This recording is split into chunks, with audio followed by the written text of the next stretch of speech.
अफगानिस्तान और पाकिस्तान के बीच Durand line पर भड़की हिंसा झड़प रविवार को सऊदी और कतर की मध्यस्थता के बाद थम गई है। अफगान तालिबान के प्रवक्ता जबीउल्लाह मुजाहिद ने घोषणा की कि दोनों पक्षों के बीच सीमा पर चल रही लड़ाई पूरी तरह से रोक दी गई है। हालांकि पाकिस्तान ने तालिबान के दावों को झूठा प्रचार करार देते हुए कहा कि उनकी सेना ने अफगान चौकियों को नष्ट कर दिया है और सीज फायर की कोई आधिकारिक पुष्टि नहीं की है। ये घटना पाकिस्तान के हवाई हमलों के जवाब में हुई थी, जो क्षेत्रीय स्थिरता के लिए एक नया खतरा बन गई है। ये संघर्ष 9 अक्टूबर को पाकिस्तान द्वारा काबुल, खोस्त, जलालाबाद और पक्तिका प्रांतों में किए गए हवाई हमलों के बाद से भड़का।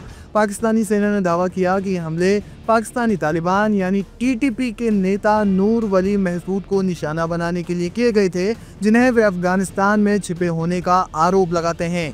टीटीपी ने 2021 के बाद से पाकिस्तान में सैनिकों पर कई हमले किए हैं, जिससे इस्लामाबाद का गुस्सा भड़का। अफगान मीडिया तोलो न्यूज़ के अनुसार इन हमलों में नागरिक बाजार भी प्रभावित हुई, जिसे तालिबान ने संप्रभुता का घोर उल्लंघन माना। इसके जवाब में 11-12 अक्टूबर की रात तालिबान ने कुनात, नंगरहर, पक्तिया, खोस्त और हेलमंड प्रांतों में पाकिस्तानी सीमा चौकियों पर हमला बोल दिया।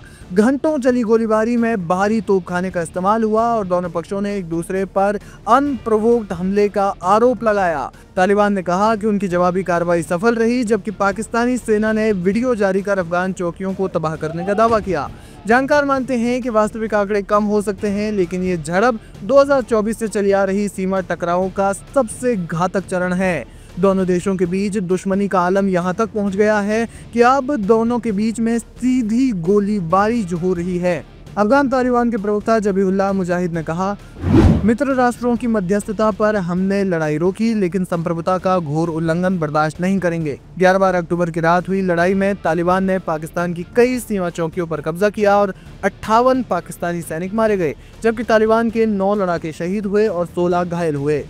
उन्होंने कहा कि पाकिस्तान के हवाई हमलों को संप्रभुता का उल्लंघन मानते हुए जवाबी कार्रवाई की गई, लेकिन मित्र राष्ट्रों के हस्तक्षेप पर शांति स्थापित की गई। उन्होंने चेतावनी दी कि भविष्य में ऐसा कोई उल्लंघन बर्दाश्त नहीं किया जाएगा। इस समय में पाकिस्तान अफगानिस्तान के बीच गहरे भाईचारे की बातें होती थी, लेकिन 2021 में तालिबान के सत्ता में आने के बाद से रिश्ते लगातार खराब होते चले गए। 2024-25 में ये गिरावट चरम पर पहुंच गई, जहां सीमा पर गोलीबारी, हवाई हमले और आपसी आरोपों ने दोनों देशों को युद्ध के कगार पर ला खड़ा किया। हालिया घटनाएं जैसे पाकिस्तान द्वारा काबुल में हवाई हमले और तालिबान की जवाबी कार्रवाई न केवल द्विपक्षीय तनाव को बढ़ा रही है, बल्कि क्षेत्रीय स्थिरता को भी खतरे में डाल रही है। जानकार मानते हैं कि विवाद डूरन लाइन और आतंकी समूहों पर सहमति न होने से उपजा है। एक्सपर्ट्स मानते हैं कि सऊदी कतर मध्यस्थता के बाद हुआ हालिया सीज फायर एक राहत है, लेकिन टीटीपी को लेकर जब तक सहमति नहीं बनती, तब तक दोनों मुल्कों के बीच स्थायी शांति मुश्किल है।